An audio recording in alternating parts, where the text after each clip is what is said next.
विद्यार्थ्यांना नमस्कार. आत्तापर्यंत सेंटेन्स मेकिंग इन इंग्लिशमध्ये दोन पार्ट आपण शेअर केले. ओके, त्या पार्टमध्ये आपण 12पैकी 6 टेन्सेस शिकलो. थोडंसं रिवाईज करूयात आपण त्याच्यामध्ये. सो होप की तुम्ही ही व्हिडिओ चालू करायच्या आधी त्यातली ॲटलिस्ट पहिली व्हिडिओ जरी बघितली तरी तुम्हाला रिव्हिजनमध्ये पटापट समजत जाईल किंवा लक्षात येत जाईल. ठीक आहे. सो त्याच्यामध्ये आपण पार्ट ऑफ द सेंटेन्स बघितले होते, सब्जेक्ट काय असतं त्याचे एक्झाम्पल बघितले होते, सपोर्टिंग वर्ब कसे असतात ते बघितले होते, त्याचे एक्झाम्पल बघितले होते, कुठे वापरायचे ते बघितले होते. वर्ब काय असतं, क्रियापदाला मराठीत बोलतात, त्याचे एक्झाम्पलसुद्धा बघितले होते. त्याचे 4 फॉर्म असतात ते बघितलं होतं. ऑब्जेक्ट म्हणजे कर्म, त्याचे एक्झाम्पल वाक्यामध्ये कुठे असते त्याची जागा ते बघितलं होतं. रिमेनिंग पार्ट, एक्स्ट्रा माहिती जे वाक्यामध्ये सांगितलेली असते ज्या शब्दांनी, तो रिमेनिंग पार्ट असतो. चला एक एक्झाम्पल आपण बघूया. तर एक्झाम्पल काय दिलं बघा, you are writing a letter to father. ह्या वाक्यामध्ये तुम्हाला माहिती आहे की यू हा इथे सब्जेक्ट आहे, कारण क्रिया करणारा जो शब्द असतो, the word which indicate the action और the person who do the action, that word is known as a subject in the case. ठीक आहे. आर हा सपोर्टिंग वर्ब आहे, बरोबर. रायटिंग ही क्रिया actually, this is actual action ना, therefore this is called as a verb. Okay. त्यानंतर later, कोणाबद्दल लिहितो आहे आपण, काय लिहितो आहे आपण, तर लेटर लिहितो आहे, त्यामुळे लेटर झाला तुमचा ऑब्जेक्ट. आणि एक्स्ट्रा माहिती ती लेटर आपण लिहितो आहे वडिलांना, फादरला, त्यामुळे तो झाला रिमेनिंग पार्ट. सो आता असे आपण बघितलं, सब्जेक्ट म्हणजे काय बघितलं, supporting verb, object, remaining part ह्याबद्दल आपण माहिती घेतली. So these are the very important part of the sentences. ठीक आहे. आता आपण जे 6 टेन्सेस बघितले ते थोडंसं रिवाईज करूया. त्याच्यामध्ये तुम्हाला पुन्हा एकदा सांगेल की त्याचे फॉर्मॅट लक्षात असणं खूप गरजेचं आहे. ठीक आहे. पहिला टेन्स बघितला होता तो आपण साधा वर्तमान काळ, सिम्पल प्रेझेंट टेन्स. मराठीमध्ये आपण त्याचे वाक्यामध्ये कसा स्वरूप असतो ते इथे दिलं आहे बघा. करतो, बोलते, गातात, म्हणजे नेहमीची जी क्रिया असते ते आपण सिम्पल प्रेझेंट टेन्समध्ये एक्सप्रेस करू शकतो. इथे लिहिलं आहे बघा. नेहमीच्या सवयी किंवा एखादी फॅक्ट असेल, ट्रूथ असेल, रूल असतील, ते आपण सिम्पल प्रेझेंट टेन्समध्ये एक्सप्रेस करतो. फॉर्मॅट जो अतिशय महत्त्वाचा असतो नेहमी, तुम्ही तो व्हिडिओ आधी जी बघितली असेल त्याच्यामध्ये तुम्हाला माहिती झालंही असेल की हा फॉर्मॅट नक्की काय आहे. बघा, त्याचं एक एक्झाम्पल आपण बघतो आहे, ही ड्रिंक्स कॉफी एव्हरी मॉर्निंग. मराठीमध्ये काय होणार आहे, तो रोज सकाळी कॉफी पितो. आता हे रोज सकाळी पितो म्हणजे काय, ही सवय आहे. सो इथे तुम्हाला सांगितलं आहे की सिम्पल प्रेझेंट टेन्समध्ये सवयीच्या गोष्टी आपण एक्सप्रेस करू शकतो. आता ह्याच्यामध्ये बघा, सब्जेक्ट तुमचा ही आहे, वर्ब आहे ड्रिंक, मेन वर्ब आहे V1 ड्रिंक, पण त्याला एस लागला आहे. ऑब्जेक्ट तुमचं कॉफी आहे आणि रिमेनिंग पार्ट काय आहे, कधी पितो तो, एव्हरी मॉर्निंग. आता इथे जो एस लागला आहे त्याचे रूल पण आपण बघितले होते, तरी पण इथे शॉर्टमध्ये तुम्हाला एक्सप्लेन करतो. ही, शी, इट किंवा सिंग्युलर नाऊन हे सब्जेक्ट असतील तर वर्बच्या पहिल्या फॉर्मला एस किंवा ES लागतं, depend on that verb. So drink या शब्दाला काय लागला आहे, एस. आता इथे ही वापरलं आहे त्यामुळे ते एस लागलं आहे. हे सर्व रूल तुम्हाला सांगितलेले आहेत, त्यामुळे मी आत्ता जी व्हिडिओमध्ये जे रिव्हिजन घेतो आहे ते थोडंसं फास्ट जाणार आहे. Okay. So I, you, we, they. You, we, they हे प्लुरल सब्जेक्ट आहेत आणि आय हा सिंग्युलर आहे पण त्याला प्लुरलप्रमाणे आपण चालवतो. So exceptional cases. So plural सब्जेक्टसाठी आपण V1 वापरणार आहे, म्हणजे फक्त ड्रिंक ओरिजिनल फॉर्म. अजून काही एक्झाम्पल बघूया. Water boils at 100 degree Celsius. He fact आहे, बरोबर ना, पाणी नेहमी 100 डिग्री सेल्सिअसलाच बॉईल होतं. सो फॅक्ट आपण कशामध्ये एक्सप्रेस केली, सिम्पल प्रेझेंट टेन्समध्ये एक्सप्रेस करू शकतो. बघा एस लागला आहे, वॉटर हा सिंग्युलर आहे म्हणून. I eat Apple every day. आता आय हा सिंग्युलर जरी दिसला तरी तो प्लुरलप्रमाणे चालवायचा आहे, त्यामुळे V1 ईट जे ओरिजिनल फॉर्म आहे ते आपण वापरलं आहे. ठीक आहे. सो आता थोडे नेक्स्ट टेन्सेस पण आपण पटापट रिवाईज करूया. नेक्स्ट टेन्स आपण बघितला होता तो म्हणजे प्रेझेंट कंटिन्युअस टेन्स, चालू वर्तमान काळ. आता ह्याच्यामध्ये थोडंसं समजायसाठी मी कलर वेगवेगळे वापरले, तुम्हाला ते लक्षात येईलच. जसं आपण सिम्पल प्रेझेंट टेन्समध्ये करतो, बोलतो, म्हणजे नेहमीच्या सवयी एक्सप्रेस करतो ना, तसंच चालू वर्तमान काळात प्रेझेंट कंटिन्युअस टेन्समध्ये काय एक्सप्रेस करू शकतो, तर सध्या चालू असलेली क्रिया, कुठलीही गोष्ट जी चालू असेल, ॲक्शन्स हॅपनिंग नाव, किंवा तात्पुरत्या चालू असलेल्या गोष्टी. आता ह्याच्यामध्ये फरक काय बघा, सध्या मी तुम्हाला शिकवतो आहे ही माझी ॲक्शन्स हॅपनिंग नाव, बरोबर आहे. पण समजा मी स्विमिंगचा क्लास जॉईन केला असेल आणि तो 6 महिन्याचा ट्रेनिंग असेल, तर ती टेम्पररी ॲक्टिव्हिटी झाली. म्हणजे 6 महिन्यानंतर ती ॲक्टिव्हिटी माझी बंद असणार आहे, बरोबर. मग टेम्पररी ती जर मी ॲक्टिव्हिटी करत असेल तर त्या आलं तात्पुरत्या चालू गोष्टीमध्ये. आणि ॲक्शन हॅपनिंग नाव म्हणजे करंटली मी जे काय करतो आहे ते. ओके. मग ह्या दोन्ही प्रकारचे जे सेंटेन्स आहेत ते आपण प्रेझेंट कंटिन्यूस टेन्समध्ये एक्सप्रेस करू शकतो. अतिशय महत्त्वाचे हे पार्ट आहेत. याच्यामध्ये तुम्हाला कळणार की कुठल्या प्रकारच्या गोष्टीसाठी कुठल्या प्रकारचा टेन्स आपण यूज करू शकतो ते. ओके. जसं तुम्हाला सांगितलं असेल प्रत्येक टेन्सचा फॉर्मॅट इम्पॉर्टंट असतो. आता ह्या टेन्सचा फॉर्मॅट तुमच्यासमोर दिसतो आहे. एक्झाम्पल बघूया. ही इज ड्रिंकिंग कॉफी नाव. आता फॉर्मॅटप्रमाणे ते वाक्य आहे का बघूया. तो आत्ता कॉफी पीत आहे. बघा, तो सध्या कॉफी पीत आहे, त्यामुळे सध्या चालू असलेली गोष्ट आपण प्रेझेंट कंटिन्यूस टेन्समध्ये एक्सप्रेस करू शकतो. सो आता आपल्या फॉर्मॅटप्रमाणे हे वाक्य आहे का चेक करूया. बघा, सब्जेक्ट तुमचा ही आहे. ॲम इज आर, ह्यातला इज आपण वापरला आहे. ॲम इज आरमधला कधी काय वापरायचं ते पण आपण शिकलेलो आहोत. तुम्ही थोडासा व्हिडिओ बघून रिवाईज करू शकता, पार्ट 1मधली व्हिडिओ. त्याच्यानंतर V1ला ING लावायचं आहे. आपल्या रूलप्रमाणेच V1ला ING लावायचं आहे. कधी? प्रेझेंट कंटिन्यूस टेन्स असताना. हा जो त दिसतो आहे ना तुम्हाला, त आहे, खात आहे, त आहे. सो त इंडिकेट्स चालू म्हणजे कंटिन्युअस, आणि त्यासाठी आपल्याला ING लावायचं आहे. म्हणजे जिकडे मी मराठीत करत आहे, बोलत आहे, त आहे असं काही बोलतो ना, तेव्हा समजायचं की त्या इंग्लिशमध्ये त्या वर्बला ING लावायचं आहे. ओके. आणि जिथे मी आहे बोलतो आहे तिकडे ते इज, ॲम इज आर पैकी कुठलं तरी एक सपोर्टिंग वर्ब येणार आहे. ओके. सो बघा, ते रूल काय आहे. तर ऑब्जेक्ट आहे इथे कॉफी, रिमेनिंग पार्ट आहे नाव. सो रूलनुसार आय असेल तेव्हा ॲम लावायचं आहे. त्याच्यानंतर ही, शी, इट किंवा कुठलंही सिंग्युलर नाऊन असेल, कुठलंही नाव असेल एखाद्या व्यक्तीचं, तर इज लावायचं. जसं इथे मी ही घेतलं आहे त्यामुळे तो सिंग्युलर सब्जेक्ट असल्यामुळे सपोर्टिंग वर्गातला इज घेतलेला आहे. आणि यू, वी, दे जर प्लुरल सब्जेक्ट असतील तर त्याला आर लावायचं आहे. एक्झाम्पल बघूया. बघा, तुम्हाला आत्ता एक्झाम्पल दिलं आहे. वी आहे. सो वी असल्यामुळे इथे काय आलं आहे, आर आलं आहे. तुम्ही चेक करायचं नंतर हे व्हिडिओ बघताना की हे जे सेंटेन्स एक्झाम्पल म्हणून दिले आहेत ते आपल्या फॉर्मॅटमध्ये बसतं आहे की नाही बघायचं. आता बघा, आपण टेन्सेस शिकतो आहे त्यामुळे प्रत्येक सेंटेन्स हे तुम्ही त्या टेन्सच्या फॉर्मला सूट होतं आहे का हे चेक करायचं आहे. त्याच्यामुळे तुमचे फॉर्म लक्षात येत राहणार आणि तुम्ही मग टेन्सेस प्रॉपरली ओळखू शकणार. ठीक आहे. So we are learning to cook म्हणजे आम्ही जेवण बनवायला किंवा स्वयंपाक करायला शिकत आहोत. सो टेम्पररी ॲक्टिव्हिटी आहे, बरोबर ना. एकदा शिकलो की झालं. पण करंटली गोईंग ॲक्शन कोणती आहे? I am eating an apple. मी सफरचंद खात आहे. बघा, टेम्पररी ॲक्टिव्हिटी म्हणजे एखादी गोष्ट आपण करतो आहे तात्पुरती, ती करून झाल्यावर परत ती करणार नाही आहे, बरोबर. शिकण्याची क्रिया असेल किंवा काही, पण एखादी ॲक्टिव्हिटी, ॲक्शन हॅपनिंग नाव, क्रिया करतो आहे ती आहे ॲक्शन हॅपनिंग नावमध्ये येणार. जसं की मगाशी आपण एक्झाम्पल घेतलं, कॉफी पीत आहे, बरोबर. आणि टेम्पररी ॲक्टिव्हिटीमध्ये एखादी गोष्ट आपण काही ठराविक कालावधीसाठीच करणार, परत ती गोष्ट आपण करणार नाही. ओके. सो नेक्स्ट टेन्स होता आपला तो म्हणजे पास्ट कंटिन्युअस टेन्स. बघा, याच्यामध्ये मगाशी आपण करत आहे, बोलत आहे, गात आहे असे वाक्यामध्ये बघितलं की प्रेझेंट कंटिन्युअस टेन्स वापरायचा असतो. आता इथे फक्त सगळे शब्द तुम्हाला सेम दिसत आहेत, फक्त इथे होता, होती, होते झालं आहे का, कारण त्याचा आता भूतकाळ आपण वापरणार आहे. म्हणजे तुम्हाला लक्षात आलं असेल फक्त एकच फरक आहे, तो म्हणजे आपल्या म्हणजे INGची आपल्याला रिक्वायरमेंट लागणारच आहे. आणि तिकडे फक्त ॲमिजारच्या जागी वॉजवेअर आहे. ठीक आहे. मी तुम्हाला एक जस्ट ॲडव्हान्समध्ये सांगितलं. बरं, ह्या टेन्समध्ये कुठल्या प्रकारच्या गोष्टी आपण सांगू शकतो? तर भूतकाळातील चालू गोष्टी किंवा अनफिनिश्ड ॲक्शन, अपूर्ण गोष्टी, पण त्या कशामध्ये भूतकाळातील असतील त्या. बघा, त्याचा फॉर्मॅट काय आहे? फॉर्मॅट आहे सब्जेक्ट वॉजवेअर, सपोर्टिंग वर्ब म्हणून वॉज किंवा वेअर वापरायचं आहे. त्याच्यानंतर V1ला ING लावायचं आहे. बघा, जेव्हा जेव्हा त शब्द दिसतोय तुम्हाला तेव्हा V1ला ING येणारच आहे. आणि होती आहे तेव्हा वॉजवेअर झालेला आहे. ठीक आहे. त्यानंतर ऑब्जेक्ट प्लस रिमेनिंग पार्ट. तुम्हाला एक्झाम्पल सेम घेतलं आहे, फक्त इथे मी सब्जेक्ट चेंज केलेला आहे. हिच्या जागी शी घेतलं आहे. वेगवेगळे सब्जेक्ट चेंज करून काय फरक पडतो ते आपण बघूया. बघा, याच्यामध्ये मगाशी होतं तो कॉफी पीत आहे, आता आहे ती.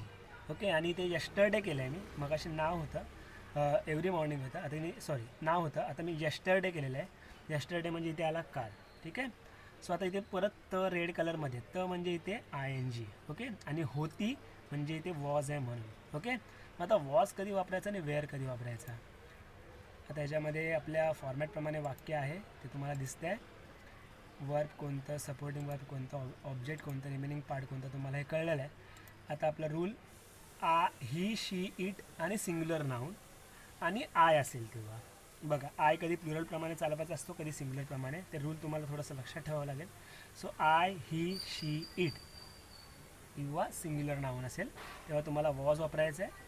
आणि यू, वी, दे ह्यापैकी कुठलाही एक प्लुरल नाऊन सब्जेक्ट असेल, सॉरी मी नाऊन बोललो, हे सब्जेक्ट आहे, ते सब्जेक्ट असेल तर तुम्हाला वॉज वापरायचं आहे. आणि यू, वी, दे ह्यासारखे प्लुरल सब्जेक्ट असतील तर तुम्हाला वेअर यूज करायचं आहे. Okay, let's see the another example. We were enjoying the holiday. See here, we आहे कुठला आहे, प्लुरल आहे, so we have use the were supporting one. ठीक आहे. त्यानंतर I was eating an apple. मग असंच एक्झाम्पल कंटिन्यू केलं आहे मी, फक्त इथे आय आला आहे आणि आयसाठी काय वापरायचं आपल्याला वॉज, म्हणून वॉज इटिंग ॲन ॲपल. पुन्हा सांगेल, हे जे सेंटेन्स दिले आहेत हे आपल्या फॉर्मॅटप्रमाणे चालत आहेत की नाही तुम्ही व्हेरीफाय करायचे. ठीक आहे. नेक्स्ट टेन्स काय होता बघूया. नेक्स्ट टेन्स होता आपला सिम्पल पास्ट टेन्स, म्हणजे साधा भूतकाळ. ठीक आहे. बघा शब्द कशा प्रकारे येणार आहेत, मी मुद्दामून तुम्हाला पहिले मराठीतून सांगतो आहे, कारण आत्ता आपण एकदम बेसिक लेवलला शिकतो आहे, बरोबर. त्यामुळे मराठीतून इंग्लिशमध्ये कन्वर्ट करताना काय गरज आहे ते पहिल्यांदा आपण लक्षात घ्यायला पाहिजे. सो सिम्पल पास्ट टेन्स, साध्या भूतकाळामध्ये शब्द कशा प्रकारचे यूज करू शकतो, तर केलं, बोललो, गायलो, खाल्लं, आलो, झालं. सो जस्ट क्रिया झाली आहे. ओके, नुकतीच संपलेली क्रिया, ॲक्शन जस्ट कम्प्लिटेड. अशा प्रकारचे जे काही वाक्य आहेत ते आपण कशामध्ये बघणार आहोत, सिम्पल पास्ट टेन्समध्ये. Okay, now let's again see what is its format. काय फॉर्मॅट आहे, सिम्पल फॉर्मॅट आहे. बघा, सब्जेक्ट आहे, V2 आहे, ऑब्जेक्ट आहे, रिमेनिंग पार्ट आहे. आत्तापर्यंत आपण V1 बघितलं होतं, बरोबर. पण आत्ता आपण फर्स्ट टाईम साध्या भूतकाळामध्ये V2 हे तुम्ही ॲक्च्युली आधीच्या व्हिडिओमध्ये बघितलं आहे, जस्ट रिव्हिजन आपण करतो आहे. Example, we drank coffee just. बघा इथे मी सब्जेक्ट प्लुरल केलेलं आहे. ओके, आणि इथे ड्रँक झालेलं आहे. आत्तापर्यंत ड्रिंक होतं, ड्रिंकिंग, ड्रिंक्स होतं, पण आता ड्रँक झालं आहे. का ड्रँक ते तुम्हाला पुढे कळेल. बघा ह्याच्यामध्ये सब्जेक्ट वी आहे, वर्बचा सेकंड फॉर्म ड्रँक आहे, ऑब्जेक्ट कॉफी आहे आणि रिमेनिंग पार्ट चेंज केला आहे. आता आपल्याला काय सांगायचं आहे, जस्ट झालेली क्रिया, त्यामुळे मी शब्द इथे जस्ट वापरला आहे. तुम्ही जस्ट नाही वापरला तरी चालेल. वी ड्रँक कॉफी नाव, आम्ही आत्ता कॉफी प्यालो असं सुद्धा होऊ शकतं. ओके, सो आम्ही आत्ताच, म्हणजे जस्ट हा एकदम बेस्ट वर्ड आहे आत्ताचसाठी. सो आम्ही आत्ताच कॉफी प्यालो ह्याचं मराठीमध्ये आपण एक्सप्लेनेशन केलेलं आहे. So action just completed. बघा V1, V2, V3 मुद्दामून तुम्हाला दाखवलं आहे. बघा ड्रिंक हा V1 आहे म्हणजे पिणे, V2 म्हणजे त्याचा पास्ट टेन्स ड्रँक, आणि ते आपल्याला V2 वापरायचं आहे म्हणून ते ड्रँक आलेलं आहे, प्यालो. ओके, V3 आपण पुढच्या परफेक्ट टेन्सेसमध्ये यूज करणार आहे, तेव्हा तुम्हाला एक्सप्लेन करेलच. आता पुढचे एक्झाम्पल काय दिलेत बघा. पप्पा गेव मी मँगोज. पप्पांनी मला काय दिले, मँगोज दिले. दिले होते, दिले आहे असं काही बोलत नाही, मी जस्ट काय बोलतो आहे, दिले, कारण गेव म्हणजे दिले. क्लिअर आहे. अजून एक example, he bought new shoes. आता बघा तुम्हाला पुन्हा सांगेल, आपल्या फॉर्मॅटप्रमाणे हे वाक्य आहे की नाही व्हेरीफाय करा. जेव्हा व्हेरीफाय करत असतं ना तेव्हा तुमची ते रिव्हिजन होत असते, लक्षात घ्या. So he bought, see buy is the first form, bought is the second form. So here we require second form, therefore we have use word bought. So bought again third form also. Okay, now let's move on to the next tense, that is present perfect tense. आत्तापर्यंत आपण 4 tense cover केले. कुठले कुठले, simple present tense, बरोबर, present continuous tense, past continuous tense आणि simple past tense. Let's move on to the next tense, that is 5th one, present perfect tense. म्हणजे काय रे बाळांनो, पूर्ण भूतकाळ. इथे कलर चेंज झाला बघा, कलर हा चेंज झाला आहे का तुम्हाला कळेल, दिसतंय तुम्हाला. आत्तापर्यंत त आहे, त होतो अशी वाक्य बघितली. आता लेले आहे बघा, केलेले आहे, बोललेले आहे, गायलेले आहे, खाल्लेले आहे. बघा वर्तमान काळ म्हणून आहे शब्द आहे, क्लिअर आहे. पण पूर्ण वर्तमान काळासाठी इथे लेले आलेले आहे. आता लेले म्हणजे इंग्लिशमध्ये काय आहे तो शब्द ते तुम्हाला लगेच कळेल. बघा त्याचा फॉर्मॅट काय बघा, सब्जेक्ट हॅव V3. सी आहे, आत्तापर्यंत आपण V3 वापरला नव्हता पण V3 आहे आणि तोच ब्राऊन कलर तिथे इंडिकेट होतो बघा.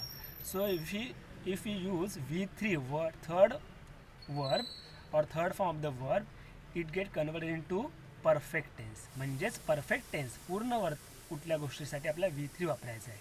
ठीक आहे, मग इथे लेले एक्सप्रेस करतो मराठी, म्हणजे इंग्लिशमध्ये जेव्हा मी V3 वापरतो ना तेव्हा मराठीमध्ये अशा प्रकारचं वाक्य बनतं, खाल्लेले आहे, गायलेले आहे, बोललेले आहे असं. ठीक आहे. So let's see the format, let's see the example. She has drunk coffee. बघा, तिने कॉफी प्यायलेली आहे. तुम्हाला कळतं इथे लेली आहे. का लेली आहे लिहू शकतो मी? कारण ते मी ड्रंक वापरलं आहे. What is drunk? Drunk is a third form of the drink. ठीक आहे. See, subject is she. Has किंवा हॅवमधला मी हॅज का घेतला ते तुम्हाला शिकवलेलं आहे. पुन्हा आपण ह्याच स्लाईडमध्ये रिवाईज करणारच आहोत. V3 वापरलं आहे ड्रंक. ड्रिंकचा थर्ड फॉर्म आहे ड्रंक. आणि ऑब्जेक्ट कॉफी. इथे रिमेनिंग पार्ट नाही आहे, कारण तुम्हाला शिकवलेलं आहे व्हिडिओमध्ये की remaining part is not necessary every time. Okay. So बघा, हॅज हॅव कधी वापरायचं आहे? ही शी इट किंवा सिंग्युलर नाऊन असेल तेव्हा हॅज वापरायचं आहे. आता तिथे शी वापरला आहे, so it's a singular noun, therefore we have use the supporting verb as has. सो इथे आपण काय वापरलं आहे? हॅज वापरलं आहे. ठीक आहे. आणि यू वी दे किंवा आय असेल. बघा, आय कधी आपण इकडे घेतो, कधी इकडे घेतो. ते रूल जसे आहेत तसेच तुम्हाला लक्षात ठेवायचे आहे. सो यू वी दे किंवा आय असेल तेव्हा तुम्हाला कंपल्सरी हॅव वापरायचं आहे. ठीक आहे. म्हणजे प्लुरल सब्जेक्टसाठी तुम्हाला हॅव वापरायचं आहे. सिंग्युलर सब्जेक्टसाठी तुम्हाला हॅज हा सपोर्टिंग वर्ब वापरायचा. कधी? पूर्ण वर्तमान काळामध्ये, प्रेझेंट परफेक्ट टेन्समध्ये. ठीक आहे. आता बघा, पुन्हा एकदा तुम्हाला मगाशी आपण जे वापरलं सिम्पल पास्ट टेन्समध्ये तेव्हा सेकंड फॉर्म बघितला, बरोबर. आता जे वापरतो आपण थर्ड फॉर्म बघतोय. म्हणून बघा, इथे ड्रिंकचा थर्ड फॉर्म ड्रंक वापरलेला आहे, प्यायलेलो. ठीक आहे. Another examples are, Asavari has submitted papers. See, Asavari is a singular noun. Singular नाऊनचं आत्तापर्यंत एक्झाम्पल बघितलं नव्हतं, आता ते आलेलं आहे. सिंग्युलर नाऊन म्हणजे एकवचनी नाम. ओके. आसावरी हे एका व्यक्तीचं, सिंगल व्यक्तीचं नाव आहे, म्हणून तेव्हा आपण सपोर्टिंग वर्ब हॅज वापरला आहे.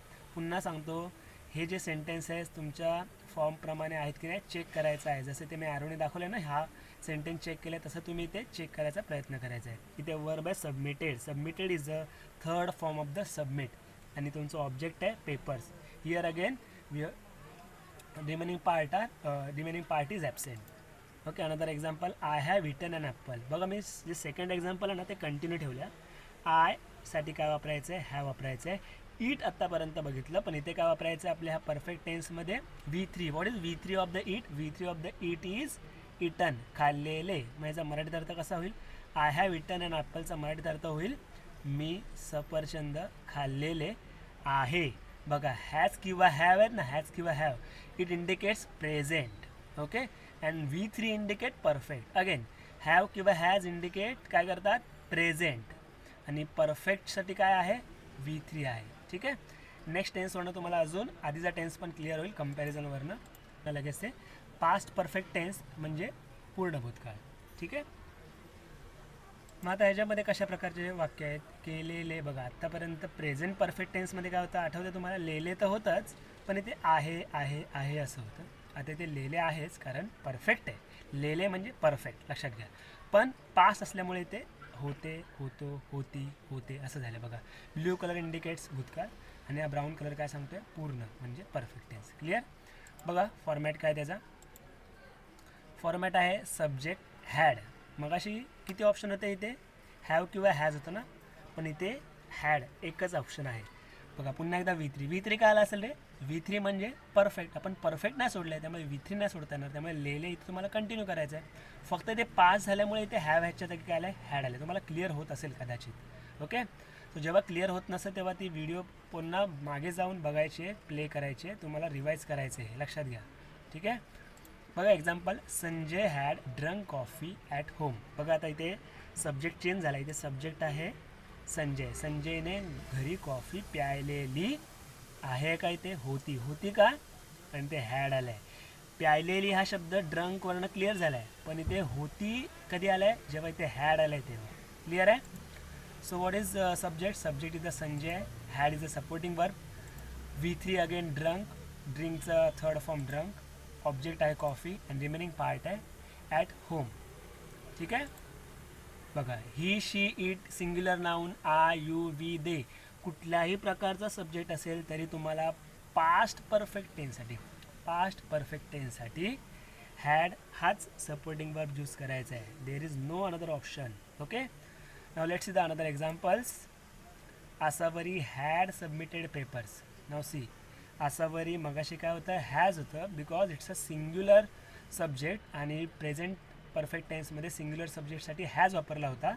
But irrespective of now singular and plural subject we have to use supporting verb had only.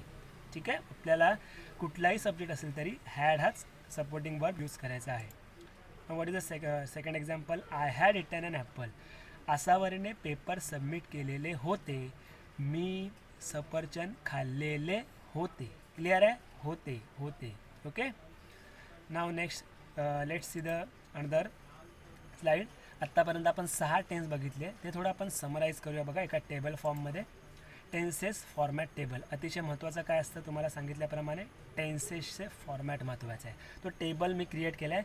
हे जर काय टेबल आहे तर तुम्ही तुमच्या बुकमध्ये उतरवायचा आहे. ठीक आहे, शक्यतो न बघता उतरवायचा प्रयत्न करा आणि काय गरज लागली तर पुन्हा एकदा तुम्ही स्लाईडमधून तो बघून कॉपी करू शकता. सी सिम्पल कंटिन्युअस परफेक्ट आणि परफेक्ट कंटिन्युअस हे तुमचं वरती कॉलम्स हेडिंग आहे आणि ही तुमची रो हेडिंग आहे. प्रेझेंट, पास्ट, फ्युचर आपण बघितलं आहे. सिम्पल प्रेझेंट टेन्स त्याचा फॉर्मॅट बघा. SV1 एस किंवा ES object plus remaining part. मी थोडासा आता फास्ट जातो. प्रेझेंट कंटिन्युअस टेन्स बघितला. ओके, त्याच्यामध्ये फॉर्मॅट तुम्हाला हा दिसलेला आहे. त्यानंतर आपण बघितला होता present continuous tense, past continuous tense बघितला होता, त्याचा हा फॉर्मॅट आहे कंप्लीट. त्याच्यानंतर आपण सिम्पल पास्ट टेन्स बघितला. त्याच्यानंतर आपण प्रेझेंट परफेक्ट टेन्स बघितला, त्याचा फॉर्मॅट तुम्हाला दिसतो आहे. ओके, त्यानंतर पास्ट परफेक्ट टेन्स जस्ट आपण बघितला. ठीक आहे, सो हे तुम्हाला टेन्सेस कवर झालेत. आता आपण काम करूया, एकच वाक्य घेऊया. ह्या 6 टेन्सेसमध्ये कसं ते चेंज होतं ते ह्या टॅब्युलर फॉर्ममध्येच बघूया. ठीक आहे, बघा. Tenses table. He draws a picture on paper. तो कागदावर चित्र काढतो. नेहमीची सवय सिम्पल प्रेझेंट टेन्स. थोडंसं मी रिवाईज करतो आहे. प्रेझेंट कंटिन्युअस टेन्स चालू क्रिया. She is drawing a picture on paper. बघा तुम्हाला लक्षात येत असेल मी ते सब्जेक्ट पण चेंज केले, त्याप्रमाणे काही गोष्टी चेंज होत आहेत. तुम्ही ऑब्झर्व करा आणि ते व्हेरीफाय करा फॉर्मॅटप्रमाणे चालत आहेत की नाही. त्याच्यानंतर Raju was drawing a picture on paper. She is आणि ते वॉज झालं आहे. बघा इथे ती कागदावर चित्र काढत आहे, राजू कागदावर चित्र काढत होता. त आहे बघा, त म्हणजे ING. त म्हणजे ING. ठीक आहे, त्यानंतर सिम्पल पास्ट टेन्समध्ये दे ड्र्यू. ड्र्यू म्हणजे ड्रॉचा सेकंड फॉर्म. ओके, म्हणजे त्यांनी त्यांनी दे म्हणजे त्यांनी अनेक वचनी सब्जेक्ट आहे. काढले जस्ट आहे होते नाही येणार. जस्ट काढले, जस्ट क्रिया झाली. Past simple past tense. Okay, next present perfect tense. We have आलाय म्हणजे परफेक्ट आलाय. आणि drawn is the third form of the draw. ठीक आहे, आम्ही कागदावर चित्र काढलेले. पुढे काय आलं आहे म्हणजे प्रेझेंट आणि परफेक्ट म्हणजे लेले. क्लिअर. पुढे you had drawn picture on paper. तू कागदावर चित्र काढलेले होते कशावरनं कळला, हॅड आहे. बघा हे तुम्ही सवय करा, तुम्हाला आपोआप येत जाणार. ठीक आहे, त्यासाठी मी त्या प्रकारचा होमवर्कसुद्धा तुम्हाला देत आहे. तर तुम्ही होमवर्क कंप्लीट केला तर आपोआप तुम्हाला हळूहळू येत जाणार. जसं आपण सायकल शिकताना बघा लगेच शिकतो का नाही, पहिल्यांदा कोणीतरी सपोर्टला धरावं लागतं. तसं मी तुम्हाला ह्या गोष्टी परत रिवाईज करतो आहे म्हणजे तुमच्या सपोर्टला आहे. पण हळूहळू करून तुम्हाला सपोर्ट काढला तरी तुम्हाला सायकल चालवता येते. ओके, मग त्यानंतर तुम्ही कुठल्याही फॉर्मॅट न बघतासुद्धा ते टेन्सेसमध्ये सेंटेन्स चेंज करू शकता. आणि नंतर हळूहळू जर जास्त प्रॅक्टिस झाली तर आपण बघा हात सोडूनसुद्धा सायकल चालवू शकतो. त्याचप्रकारे तुम्ही कुठल्याही फॉर्मॅटच्या विना सहज ते टेन्सेसमधले सेंटेन्स बनवू शकता. क्लिअर. आता आपल्याला आज थोडंसं पुढचे 3 टेन्स बघायचे आहेत. मागच्या व्हिडिओमध्ये तुम्हाला सांगितलं होतं हे 3 टेन्स आपण बघणार आहोत. Simple future tense, future continuous tense आणि फ्युचर परफेक्ट टेन्स. ठीक आहे, 7 नंबरचा टेन्स तो म्हणजे सिम्पल फ्युचर टेन्स, साधा भविष्यकाळ. ठीक आहे, नॉर्मली आपण एखादी गोष्ट बघा मी हे करेन, शिकेन, गाईन, बोलेन असं नॉर्मली बोलतो. म्हणजे आपण एक इनडायरेक्टली आश्वासन देत असतो. आता आश्वासन देणं म्हणजे इथे प्रॉमिस करणे असा अर्थ शब्दशः घेऊ नका, पण लक्षात ठेवण्यासाठी लक्षात ठेवू शकतो आपण की एखादं आश्वासन टाईप जे बोलणं असतं ते आपण साध्या भविष्यकाळामध्ये बोलत असतो. ठीक आहे, म्हणून ते लिहिलं आहे बघा. जस्ट हिंट म्हणून आहे, एक्झॅक्टली शब्दशः अर्थ तसा घेऊ नका. ओके, सो आता त्याचा फॉर्मॅट सर्वात महत्त्वाचा असतो तो म्हणजे फॉर्मॅट. काय फॉर्मॅट आहे बघा, सब्जेक्ट, शाल, विल, सपोर्टिंग वर्ब आहेत ते दोन्ही. वर्बचा पहिला फॉर्म पुन्हा इथे आला आहे, ऑब्जेक्ट आणि रिमेनिंग पार्ट. ठीक आहे, एक्झाम्पल बघा काय दिलं आहे, they will drink coffee tomorrow. Okay, आता इथे नीट बघा, V1 म्हणजे वर्बचा पहिला फॉर्म ड्रिंक इथे आपण वापरला आहे. ओके. ते उद्या कॉफी पितील. साधं, ते उद्या कॉफी पितील म्हणजे एक प्रकारे इनडायरेक्टली आश्वासन, ते उद्या असं करतील, बोलतील असं. सब्जेक्ट काय इथे दे, प्लुरल सब्जेक्ट आहे. शाल किंवा विलमधला विल वापरला आहे. V1 ड्रिंक आहे, पिणे. ऑब्जेक्ट आहे कॉफी आणि रिमेनिंग पार्ट आहे टुमारो. आत्तापर्यंत आपण यस्टरडे नाव असं बघितलं, पण आता हे भविष्यकाळामध्ये असल्यामुळे आपण इथे काय लिहिलं आहे, टुमारो घेतलेलं आहे. ठीक आहे. ह्याच्यामध्ये सर्वात महत्त्वाचं म्हणजे आय जेव्हा असेल सब्जेक्ट तेव्हा शाल हा सपोर्टिंग वर्ब घ्यायचा आहे, आणि बाकी कुठलेही सब्जेक्ट असतील मग ते सिंग्युलर असू दे किंवा प्लुरल असू दे तेव्हा आपल्याला काय घ्यायचं आहे, सपोर्टिंग वर्ब विल असा घ्यायचा आहे. ठीक आहे. हे एकदम हार्ड अँड फास्ट रूल नाही आहे. तुम्ही आयसोबत काही ठिकाणी विलसुद्धा वापरतात, पण एक स्टँडर्ड रूल जो आपण म्हणतो त्याप्रमाणे आय असेल तेव्हा शाल वापरलं तर बेटर, आणि बाकीसाठी सपोर्टिंग वर्ब विल म्हणून आपण वापरू शकतो. ठीक आहे. एक्झाम्पल बघा, we will go to village, आम्ही गावाला जाऊ. I shall eat an apple, मी सफरचंद खाईन. पुढे कुठले सहाय्यकारी क्रियापद जोडत नाही, खात असेल किंवा असं कोणतंही नाही, जस्ट खाईल, जाऊ असं. हा झाला तुमचा सिम्पल फ्युचर टेन्स. पुन्हा एकदा फॉर्मॅट बघूया. सब्जेक्ट शाल किंवा विल, वर्बचा पहिला फॉर्म, ऑब्जेक्ट आणि रिमेनिंग पार्ट. ठीक आहे. जेव्हा जेव्हा भविष्यकाळ असेल तेव्हा तेव्हा शाल किंवा विल हे सपोर्टिंग वर्ब कंपल्सरी असतातच. ठीक आहे. हे लक्षात ठेवा.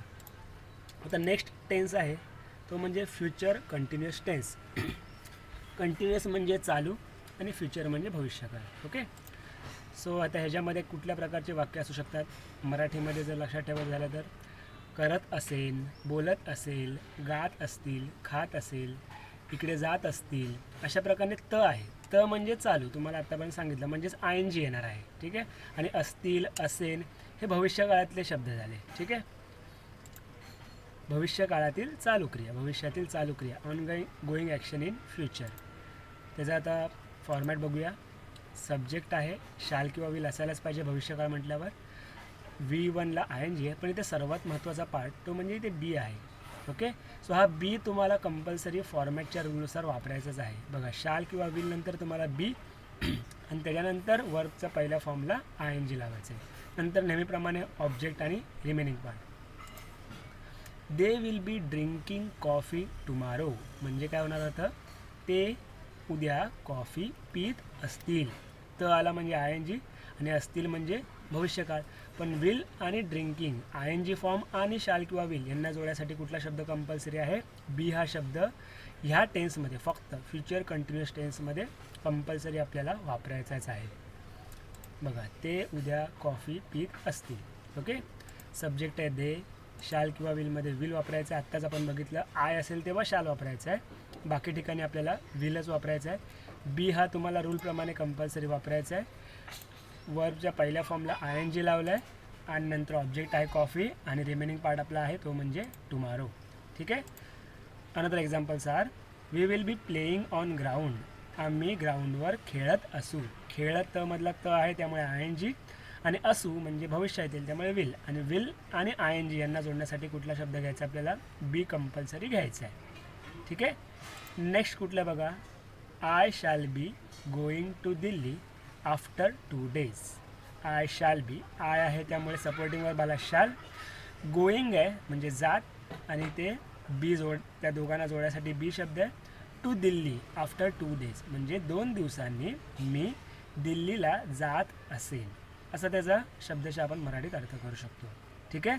म्हणजे भविष्यातील चालू क्रिया दाखवायला आपल्याला कोणता वापरायचा आहे, फ्युचर कंटिन्युअस टेन्स. फॉर्मॅट काय आहे, सब्जेक्ट शाल किंवा विल आणि वर्बला ING. जेव्हा जेव्हा चालू शब्द आहे तेव्हा तेव्हा वर्बला ING आहे, म्हणजे मराठीमध्ये तो त ने दाखवतात, आणि ह्या दोघांना जोडण्यासाठी बी हा शब्द आहे.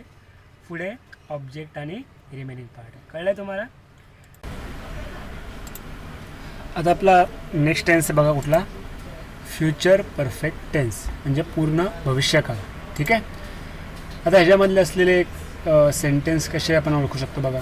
त्याच्यामध्ये बघा कसे शब्द आहेत, केलेले असेल, बोललेलो असेल, गायलेले असतील, खाल्लेले असेल. तर मध्ये तुम्हाला आत्तापर्यंत असं लक्षात आलं असेल की जेव्हा जेव्हा परफेक्ट टेन्स आहे म्हणजे जेव्हा आपण पूर्ण असं बोलतो ते कलर मी बघा ब्राऊन दाखवले आहे. लेले असेल, लेले असेल, लेलो असेल, लेले असेल, बरोबर. आणि हे असेल, असेल, असतील, असेल हे भविष्यकाळ आहे. म्हणजे जे परफेक्ट आहे, परफेक्ट त्याला लेलो ब्राऊन कलर, लेले ब्राऊन कलर. आणि जे फ्युचर टेन्स आहे त्यासाठी शब्द कुठले आहेत? असेल, असेल, असतील, असेल. मग अशाच्या आधीच्या पास्ट परफेक्ट टेन्समध्ये कसं होतं ते होते, होते. प्रेझेंट परफेक्ट टेन्समध्ये कसं आहे, लेले आहे, बोललेलो आहे असं होतं. ठीक आहे. सो पूर्ण भविष्यकाळामध्ये पूर्ण जेव्हा शब्द असेल ब्राऊन कलर म्हणजे समजा जर परफेक्ट टेन्स आहे आणि तेव्हा लेले, लेलो असे शब्द असतात. आणि भविष्यकाळ असल्यामुळे असेल, असतील असे शब्द आहेत. ठीक आहे. आता बघा भविष्यातील पूर्ण झालेल्या क्रिया म्हणजे ॲक्शन कम्प्लिटेड इन फ्युचर हे आपण ह्या पूर्ण भविष्यकाळामध्ये म्हणजे फ्युचर परफेक्ट टेन्समध्ये बघणार आहे. आता सगळ्यात इम्पॉर्टंट म्हणजे फॉर्मॅट कसं आहे बघा. त्याचा सब्जेक्ट आहे, शाल विल आहे. आता भविष्यकाळ म्हटल्यावर तुम्हाला आत्तापर्यंत लक्षात आलंच आहे की शाल विल आहे. क्लिअर बघा ग्रीन कलर आहे, इथे पण ग्रीन कलर आहे. ठीक आहे. शाल विल सपोर्टिंग वर्ब म्हणून आहे. त्यानंतर हॅव हा शब्द आहे आणि ते हॅव जेव्हा जेव्हा असेल त्यासोबत V3 वर्बचं तिसरं फॉर्म आलंच पाहिजे. त्यानंतर ऑब्जेक्ट आहे आणि रिमेनिंग पार्ट आहे. ठीक आहे. सो ह्याच्यामध्ये बीन कुठेही येणार नाही आहे. हॅव बीन असं कुठेही असणार नाही आहे. ठीक आहे. सो हॅव नंतर वर्बचं थर्ड फॉर्म कंपल्सरी आहे. ओके. सो एक्झाम्पल बघा काय लिहिलं आहे. दे will have drunk coffee tomorrow. आता बघा इथे सब्जेक्ट काय आहे तुमचा बघा मराठीत पहिले अर्थ बघूया. ते उद्या कॉफी पिलेले. बघा ड्रंक म्हणजे V3. असतील, असतील शब्द काय दाखवतो फ्युचर टेन्स. ठीक आहे. म्हणजे विल शब्द इथे असतीलसाठी आपण असाइन करू शकतो, देऊ शकतो. आणि ड्रंक, हॅव ड्रंक नुसता तिसरा फॉर्म येत नाही, त्यासोबत हॅव किंवा हॅड किंवा हॅज लागतं. ओके. सो सब्जेक्ट प्लुरल आहे त्यामुळे आपण हॅव वापरलं आहे. सो हॅव ड्रंक म्हणजे लेले असतील. क्लिअर आहे. ह्याच्यामध्ये बघा सब्जेक्ट आहे दे, शाल विल मधला विल वापरला आहे कारण प्लुरल आहे म्हणून. त्यानंतर हॅव कंपल्सरी तुम्हाला घ्यायचं आहे. त्याच्यानंतर हॅव शब्द असल्यामुळे तुम्हाला वर्बचं थर्ड फॉर्मच घ्यायचा आहे. ऑब्जेक्ट जे आपलं आहे ते फिक्स आहे आणि रिमेनिंग पार्ट. क्लिअर आहे. सो कसं झालं बघा. They will have drunk coffee tomorrow. ठीक आहे. सो अजून काही एक्झाम्पल आपण बघूया. We will have played on ground. याचा अर्थ काय होणार. आम्ही ग्राउंडवर खेळलेलो असू. खेळलेलो कशावरनं कळतं प्लेडवरनं. प्लेड काय आहे तिसरं फॉर्म आहे. असंही वाटू शकतं की प्लेड हा सेकंड फॉर्म पण आहे मग तिथे प्लेड हा तिसरा फॉर्म आहे असं आपण कसं ओळखायचं. तर सोबत हॅव आहे बघा. हॅवसोबत जो आहे फॉर्म तो नेहमी थर्ड फॉर्मच असतो. म्हणजे प्लेड इथे थर्ड फॉर्म आहे. सो हॅव प्लेड म्हणजे आपला कळतं खेळलेलो. आणि विल म्हणजे काय भविष्यकाळ फ्युचर टेन्ससाठी. सो विल म्हणजे असू. So we will have played on ground म्हणजे आम्ही ग्राउंडवर खेळलेलो असू. त्यानंतर सेकंड एक्झाम्पल काय बघा. I shall have learn English after 2 months. बघा इथे सब्जेक्ट आहे आय. शाल आपण वापरला आहे कारण ते आय असल्यामुळे शाल विलमधला परफेक्ट शब्द कुठला आहे शाल शब्द आहे. हॅव आपल्या रूलप्रमाणे. Learn is a third form of the learn. Okay. English हे आपलं ऑब्जेक्ट आहे आणि आफ्टर 2 months आपलं रिमेनिंग पार्ट आहे. ह्याचा अर्थ काय होतो बघा मराठीत. मी 2 महिन्यानंतर आफ्टर 2 months म्हणजे काय 2 महिन्यानंतर इंग्लिश. आता पुढे काय असणार जरा गेस करा. लर्न म्हणजे काय शिकलेलो. आता लर्न म्हणजे शिकणे पण इथे हॅव लर्न म्हणजे तिसरं फॉर्म आहे समजायचं लर्नचा म्हणजे शिकलेलो आहे. होता की असू. शाल आहे. शाल म्हणजे काय भविष्यकाळ म्हणजे असू. सो किंवा असेल. मी 2 महिन्यानंतर इंग्लिश शिकलेलो. ह्याच्यावरनं कळतं शिकलेलो. बघा हॅव म्हणजे लेलो आणि शाल म्हणजे फ्युचर टेन्ससाठी असेल. मी 2 महिन्यानंतर इंग्लिश शिकलेलो असेल. आणि खरंच तुम्ही 2 महिन्यानंतर नक्कीच इंग्लिश शिकलेलं असणार आहे. ठीक आहे. म्हणजे आत्तापर्यंत आपण आज एक्स्ट्रा 3 टेन्स बघितले. आधीचे 6 टेन्स रिव्हिजन केले आणि एक्स्ट्रा 3 टेन्स बघितले. आता ह्यासाठी अतिशय महत्त्वाचा पार्ट तो म्हणजे तुमचा होमवर्क. कारण इथे शिकवलं पण तुम्ही घरी नाही केलं तर पुन्हा विसरायला होईल. पण जेव्हा तुम्ही रोजच्या रोज जेव्हा घरी अभ्यास कराल तेव्हा हळूहळू तुम्हाला ती गोष्ट जमत जाईल. मग असं सायकलचं एक्झाम्पल रोज जर प्रॅक्टिस केली तर तुम्हाला स्वतःहून ती चांगल्या प्रकारे जमेल. ठीक आहे. मग होमवर्क काय बघा. Remember all format of 9 tenses. 9 टेन्सेसचे जे फॉर्मॅट आपण बघतो आहे बॉक्समध्ये प्रत्येक स्लाईडवर दिसत आहेत ते तुम्ही पाठ करायचे. ठीक आहे. हा सर्वात महत्त्वाचा होमवर्क दिला आहे. त्याच्यानंतर आपण आत्तापर्यंत ज्या व्हिडिओमध्ये होमवर्कची एक पद्धत बघितली त्याप्रमाणेच इथे मी एक सब्जेक्ट ही घ्यायचा आहे, वर्ब ब्रिंग घ्यायचा आहे, ब्रिंग म्हणजे आणणे, ऑब्जेक्ट स्वीट्स, स्वीट्सचा अर्थ इथे घ्यायचा आहे मिठाई, रिमेनिंग पार्ट आहे फॉर सेलिब्रेशन. हे 4 गोष्टींचा सब्जेक्ट, वर्ब, ऑब्जेक्ट आणि रिमेनिंग पार्ट वापरून हे सर्व वापरून तुम्हाला 9 टेन्सेसमध्ये वाक्य बनवायचे आहेत. म्हणजे टोटल 9 वाक्य तुम्हाला बनवायचे आहेत. मग इथे am is are, was were, have has असं काहीच दिलं नाही, सपोर्टिंग वर्ब दिलेला नाही. याचा अर्थ तो घ्यायचा नाही असं होत नाही आहे, तो तुम्हाला घ्यायचा आहे, पण तो तुमच्या टेन्सच्या फॉर्मॅटनुसार घ्यायचा आहे. समजा एखाद्या फॉर्मॅटमध्ये ॲम इज आर असेल तर तुम्ही कसं लिहिणार ते, समजा प्रेझेंट कंटिन्युअस टेन्स असेल तर कसं लिहिणार, ही इज ब्रिंगिंग, बघा 8वा tense, bringing sweets for celebration. मग तो तिकडे गरज आहे तेव्हा तुम्हाला सपोर्टिंग वर्ब टेन्सच्या फॉर्मॅटनुसार वापरून असे तुम्हाला 9 वाक्य बनवायचे आहेत. होमवर्क म्हणून लक्षात ठेवा, हे कंपल्सरी करायचं आहे सर्व स्टँडर्डने. ठीक आहे. तिसरा होमवर्क आहे राईट डेली 1 न्यू सेंटेन्स. आता हे मी फक्त तुम्हाला एकच एक्झाम्पल दिलं.